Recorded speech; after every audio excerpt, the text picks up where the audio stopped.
Assalamu alaikum wa rahmatullahi ta'ala wa barakatuh. Bonjour mes chers élèves de la première année collège. Alors toujours dans le chapitre des étapes de la formation des roches sédimentaires, on a parlé de l'érosion. Et après, dans l'activité numéro 2, on a parlé de transport. Dans cette activité numéro 3, on va parler cette fois-ci, on va parler de la sédimentation. Très bien, voilà. Alors le dépôt des sédiments transportés ou bien le phénomène de la sédimentation. Alors vous savez bien que les particules issues de l'érosion, qui s'appellent les éléments détritiques, issues de l'érosion des roches ou bien de la roche-mère, est transporté par l'eau ou bien par le vent. Est-ce que ces éléments-là se transportent jusqu'à l'infini? Non, mais ces éléments-là ils finissent par se déposer dans des milieux de sédimentation. Très bien. Alors la première question que se pose, quelles sont les conditions pour que ces particules se déposent? Ou bien quelles sont les conditions de la sédimentation? Alors, prenez premièrement la sédimentation des éléments détritiques. Pour déterminer les conditions de la sédimentation dans un cours d'eau, on vous propose d'analyser ces deux documents. Alors, comme vous voyez dans le document numéro 1, qu'est-ce qu'on observe ici? On observe une rivière ou bien un cours d'eau. Alors, est-ce que dans cette rivière-là, on observe qu'on a des particules rocheuses ou bien des roches de taille différente? Très bien. D'où viennent ces roches-là?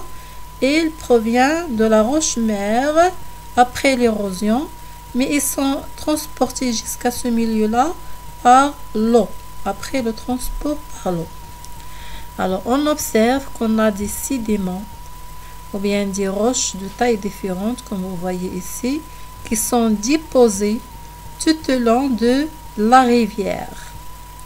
Alors, on a des sédiments qui sont déposés à l'intérieur de la rivière, tout au long du cours d'eau. Et on observe aussi qu'on a des sédiments qui sont déposés dans les bords de la rivière. نلاحظ أن هناك عناصر صخرية مختلفة القد متوضعة ومترسبة على طول مجرى النهر. كما نلاحظ أن هناك في جانبي النهر أو في ضفتي النهر هناك أيضا عناصر صخرية مترسبة. Très bien. Alors, dépôt des sédiments dans un cours d'eau.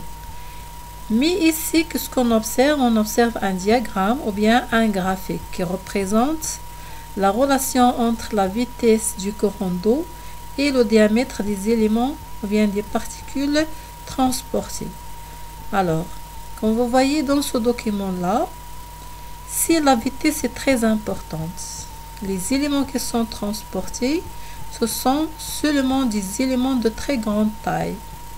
Alors que d'autres éléments, quel est le devenu d'autres éléments? Ils sont déposés. Alors le dépôt des blocs et de gravier. Et les éléments de petite taille, ils sont transportés très loin. Si la vitesse est diminuée encore, à ce niveau-là, on observe que la vitesse est diminuée. Alors, il va être transporté seulement les éléments de petite taille. Alors que les éléments de grande taille ils sont déposés. Alors ici, on va voir le dépôt de sable.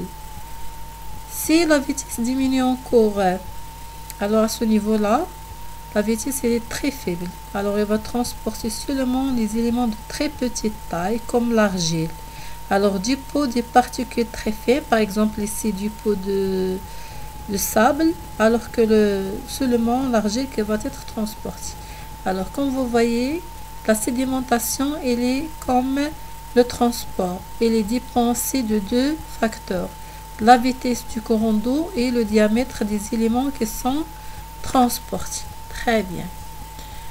Qu'est-ce qu'on observe ici? Ça, c'est un schéma d'une rivière qui va montrer après. On va montrer sur ce graphique-là, bien ce schéma, pardon, sur ce schéma, comment les éléments ils sont transportés tout au long d'un courant d'eau de l'amont vers l'aval. من عالية النهر إلى سافلة النهر. إذا كان هذا هو المنبع مثلا، وكيبدا مثلا كيف يكون مجرى الماء في المنبع؟ علما أن هنا نلاحظ أن الانحدار شديد. La pente elle est très forte. Alors ici la vitesse du courant d'eau elle est très importante. Il va transporter tous les éléments détritiques. Alors quels sont les éléments qui vont être déposés ici en haut? Seulement les éléments de très grande taille. En allant vers l'aval, alors la vitesse diminue. في اتجاه السهول سرعة جريان المياه سوف تنخفض. À ce niveau-là, alors les éléments qui vont être déposés, les éléments de moyenne taille, et ainsi de suite. Lorsqu'on arrive à ce niveau-là, on observe que la vitesse devient faible. Alors les éléments qui vont être se déposer dans ce poil-là, ce sont des éléments de très petite taille comme l'argile et comme le sable. Très bien. Alors, on va voir qu'est-ce qu'on a expliqué ici. Donc, granulation horizontale dans une rivière. Alors, voilà le résultat. Alors, en allant de l'amont vers l'aval من عالية النهر نحو سافلة النهر نلاحظ أن العناصر الصخرية المنقولة بالماء تترسب على طول مجرى هذا النهر، بحيث أن العناصر التي تترسب هي الأولى في الأعلى، هي العناصر كبيرة الحجم، تليها المتوسطة الصغيرة ثم الدقيقة. وما هو نوع هذا الترسب؟ إنه ترسب أفقي. Alors, on observe que les éléments détritiques se déposent tout au long de la rivière en allant de l'amont vers l'aval selon leur taille et selon un granulation horizontal. On dit un granulation ou bien une sédimentation. Tels que les éléments de grande taille sont déposés vers l'amont et après sont suivis par les éléments de moyenne taille et puis les éléments de petite taille et après dans l'aval les éléments de très très petite taille. Alors ici c'est une sédimentation horizontale. Où se fait cette sédimentation? Dans le cours d'eau ou bien tout au long d'un courant d'eau على طول مجرى النهر. Très bien. Ici, c'est une autre manipulation. Qu'est-ce qu'on va faire dans cette manipulation? Donc, on prend un ensemble des éléments détritiques de taille différente. Et on va mettre ces éléments-là à l'intérieur d'une bouteille. Et après, on va ajouter de l'eau. Et on va mélanger le tout. Et on va mélanger, ou bien on va agiter tous ces éléments-là avec l'eau. Alors, remplir une éprouvette, donc, ou bien une bouteille. Une éprouvette, ça c'est un matériel qui existe chez nous au laboratoire. Alors, une éprouvette graduée d'eau de robinet. Verser un mélange de gravier, de sable et de l'argile. On va ajouter tous ces éléments-là dans cette éprouvette. Agiter le mélange ou bien mélanger tous ces éléments-là. Et on va laisser ces éléments à reposer quelques heures. سوف نضعها على الطاولة لترتاح بعض الوقت. Observez les résultats. Alors, qu'est-ce qu'on observe ici? On observe que, est-ce que toujours on a le mélange ou bien les éléments ils sont répartis d'une façon au hasard? Non, on observe que ces éléments, après leur mélange, un certain temps, lorsque l'eau devient calme ou bien stable, le courant d'eau il devient stable, on observe que les éléments ils sont déposés d'une façon très bien organisée en allant du bas vers le haut, tel qu'on a les éléments de grande taille en bas, suivi par les éléments de moyenne taille, de très petite taille et après les éléments très fins. Alors, ça aussi c'est une sédimentation, c'est un dépôt des éléments détrités. Alors, ils sont déposés quand lorsque le courant d'eau devient faible. عندما أصبح تيار الماء منعدم أو ضعيف. ونلاحظ أنها ترسبت. هل هي ترسبت بشكل أفقي بل بشكل عمودي، وأيضا حسب قد العناصر، بحيث أن الأكبر حجما في الأسفل والأصغر حجما في الأعلى. Alors ici, d'écrire l'événement du document 1 et analyser la courbe du document 2. Alors si vous avez rappelé, je parle maintenant de ce document-là, de la rivière et aussi de ce graphique-là. Alors, on va voir quelles sont, ou bien quelle est l'interprétation de chaque document. Plus la taille des particules détritiques est élevée, plus la vitesse du courant qui permet leur dépôt est élevée également. C'est une sédimentation ou bien un granulation horizontal. Qu'est-ce qu'on a déjà expliqué? إذا كانت السرعة كبيرة فهي تنقل فقط سرعة الماء كبيرة، فهي تنقل فقط العناصر الصغيرة القد والمتوسطة، أما العناصر الكبيرة جدا فهي تتوضع، وعندما تنخفض فهي تنقل العناصر الصغيرة وتتوضع بعدها أيضا المتوسطة، وعندما تصبح سرعة الماء ضعيفة فنلاحظ أنه تتوضع أيضا العناصر صغيرة القد. إذن فهي تتوضع داخل النهر أو على طول مجرى النهر حسب توضع أفقي، بحيث أن الكبيرة الحجم في قرب المنبع والصغيرة الحجم في السهل بعيدا عن المنبع. Expliquez comment se déposent les sédiments tout au long d'un courant d'eau. Qu'est-ce que j'ai déjà expliqué? La diminution de la vitesse du courant d'eau aboutit au dépôt des sédiments selon leur taille. Les plus lourds se déposent en premier et ils sont suivis par les moyennes et puis par les légères. Donc, exemple, les blocs qui sont déposés les premiers, suivis par les graviers, le sable et après par l'argile. Très bien. Alors, concernant la manipulation qu'on a déjà expliqué, alors celui-là, quels sont les résultats obtenus ou bien quelle est l'interprétation de résultats. Alors, réaliser la manipulation document 4 en mettant en évidence le granulation vertical du sédiment détritique. Ça veut dire qu'on a observé qu'on a un granulation vertical ou bien une sédimentation verticale. Schématiser les résultats obtenus de cette manipulation. Voilà, on a obtenu les graviers en bas, suivi par le sable, par l'argile, et après on a l'eau. Très bien. Alors, d'écrire le dépôt obtenu du bas vers le haut, toujours dans cette manipulation.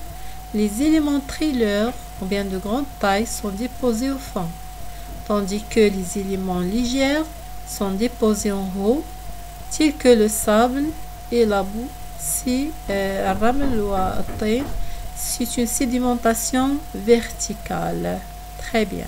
Comment on a expliqué le granulation vertical des sédiments détritiques? Alors, il est expliqué selon ou bien par la diminution de la vitesse du courant d'eau et aussi par la taille des éléments détritiques et aussi par un autre facteur qui s'appelle la gravité ou bien الجاذبية. لماذا تتوضع الأكبر حجما هي الأولى ثم لماذا لم تبقى عالقة في الماء؟ لأن تجرها قوة تسمى بقوة الجاذبية. سوف تدرسون هذا المفهوم في الفيزياء.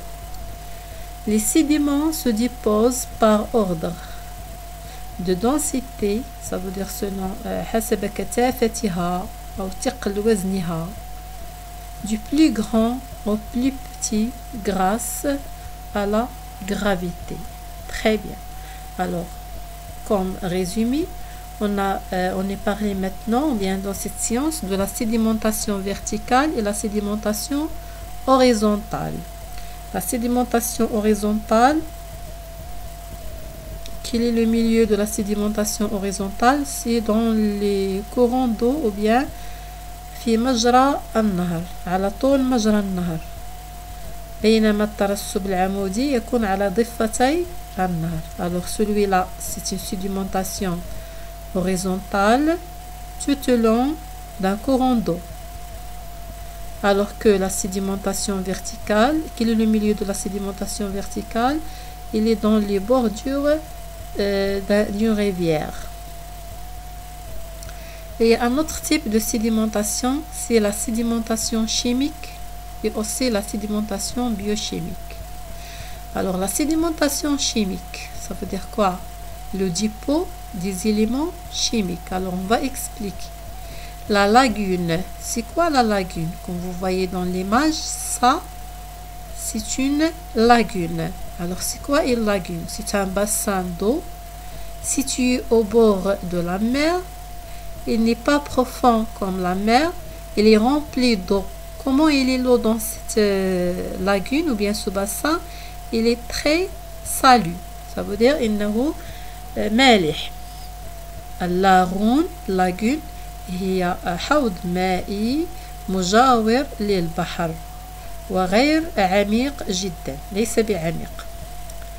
La lagune est une étendue d'eau salue et peu profond situé en zone côtière يوجد في المناطق الشاطئية complètement ou partiellement isolé de la mer par un cordon littoral. Alors il est lié à la mer par ce cordon là qui s'appelle ce trajet là qui lisse le passage de l'eau de la mer vers le bassin qui s'appelle le cordon littoral. La lagune est caractérisée par le dépôt des sédiments carbonatés et salus. Ça veut dire, dans les lagunes, prenez ce schéma-là qui représente une lagune. Alors, dans les lagunes, on a l'eau qui est très salue, très riche en sel. Al-amlah, غني بالأملاح. Qu'est-ce qui se passe pour l'eau avec le temps? Qu'est-ce qui se passe? Alors, l'eau, grâce ou bien sous l'action des rayonnements solaires et sous l'action de l'augmentation de la température, avec le temps, l'eau s'évapore. Donc, évaporation de l'eau. تبخر الماء تحت تأثير أشعة الشمس وارتفاع درجة الحرارة. Lorsque l'eau s'évapore, alors le sel qui reste dans l'eau, bien الأملاح التي توجد في الماء, et se dépose après leur cristallisation. تتوضع الأملاح التي كانت في الماء بعد تبلورها تصبح على شكل حبيبات رقيقة صخرية. هذا هو ما يسمى بالتبلور ou bien la cristallisation. Alors on observe dans l'image ici la mer, ici la lagune. Il est rempli d'eau.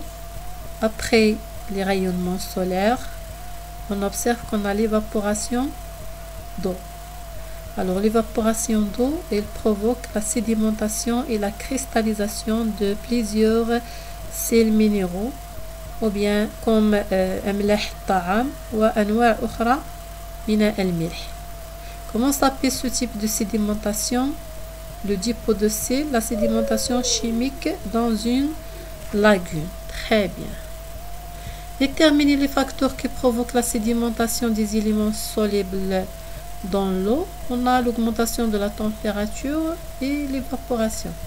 L'eau de la mer contient un ensemble des éléments chimiques. هذه هي الأملاح التي توجد في ماء البحر. Chlore, calcium, carbonate, etc. Lorsque l'évaporation de l'eau celle se concentre, تتركز, تصبح تركيزها عالي dans les lagunes, par exemple pour donner des roches qui s'appellent des évaporites. صخرة الملح إذن فهي نوع من الصخور تسمى بصخرة من المتبخرات ناتجة عن تبخر الماء, les évaporites. Très bien. Nommez ce type de sédimentation, sédimentation chimique. Alors on a parlé de la sédimentation horizontale, la sédimentation verticale et maintenant la sédimentation chimique. Il y a un autre type de sédimentation, c'est la sédimentation biochimique. À partir de documents 1 et 2, ci-dessous, expliquez la contribution des organismes vivants dans la formation des roches sédimentaires. انطلاقا من الوثائق أسفله، فسر كيف تتدخل بعض المتعضيات في تكون الصخور الرسوبية. Alors, prenez avec moi le document. Comme vous voyez, ici on a deux documents. Le premier document, le deuxième document. Le premier document, sédiments d'origine biochimique. Alors on va voir qu'est-ce qu'on a dans ce document-là. Les particules argileuses. Voilà, on a des particules d'argile. Particules calcaires. On a le calcaire dans l'eau. Les boues blanches. Les débris de coquilles. Voilà, on a les coquilles ou bien les restes des êtres vivants. Globigérine. Alors ça, c'est un être vivant. Alors, quelle est la relation entre les êtres vivants et les roches sédimentaires? On va voir. Dans les océans, une quantité importante des éléments dissous est utilisée par les organismes planctoniques. Planctonique, التي تعيش وتطفو في الماء. On a déjà expliqué ce mot-là dans la première partie. Alors, dans l'eau de la mer, on a des éléments dissous dans l'eau, comme le calcaire, comme l'argile, comme le silice. Ça, ce sont des éléments qui existent dans l'eau. Ces éléments-là, ils sont utilisés par les micro-organismes ou bien par des organismes en général pour fabriquer leur squelette. الأملاح، الكالكير، السيليس التي توجد في الماء المحيطات تستعملها بعض الكائنات الحية لتهيئ وتقوي قوقعتها أو هيكلها العظمي. Le silice dissous est utilisé par les radiolaires pour construire leurs squelettes siliceux, les tests siliceux ou bien leurs coquilles, les coquillages siliceux. Les radiolaires, c'est un type d'être vivant. Alors, ces radiolaires-là, ils utilisent le silice qui existe dans l'eau pour construire leur squelette externe. Le calcium dissous, le calcium دائب في ماء المحيطات est utilisé par les foraminifères. Foraminifères, ce sont des organismes, c'est un type d'être vivant qui existe dans les océans, pour construire les tests calcaires لتهيئ قواقعها المكونة من الكالكير. Maintenant, après la mort de ces êtres vivants, بعد موت هذه الكائنات, leur squelette ou bien leur coquillage s'accumule et forme du bout siliceux et calcaire dans du fond océanique. تتراكم قواقعها في أعماق البحار ثم تشكل لنا صخور رسوبية من جديد. Alors, le titre donné sur l'origine du dépôt de boue siliceux et calcaire dans le fond océanique. Maintenant, revenons au texte qui explique qu'est-ce que ces deux documents. Les radiolaires et les diatomées sont des organismes aquatiques qui ont un squelette siliceux. Pour fabriquer leur squelette, ils transforment la silice de l'état dissous dans l'eau à l'état solide. Les foraminifères aussi ont une coquille riche en calcaire. Ils transforment donc le calcaire de l'état dissous à l'état solide. إذا تهيئ هذه الكائنات قواقعها انطلاقا من السيليس ومن الأملاح، جميع الأملاح الموجودة في الماء، calcaire, etc. Après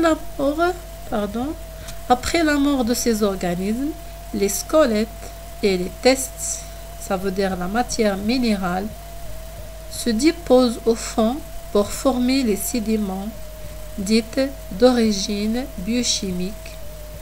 Ça veut dire après l'intervention des êtres vivants. Alors, ces sédiments-là qui se déposent au fond, dans les fonds marins, ça s'appelle des sédiments ou bien sédimentation biochimique. Pourquoi biochimique?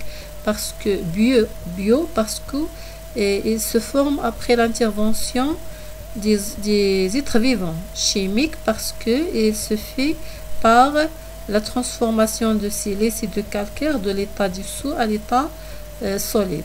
Alors, on a l'intervention des êtres vivants pour transformer des matières chimiques dissous dans l'eau à des matières liquides qui se déposent après dans le fond marin. Alors, c'est la sédimentation biochimique.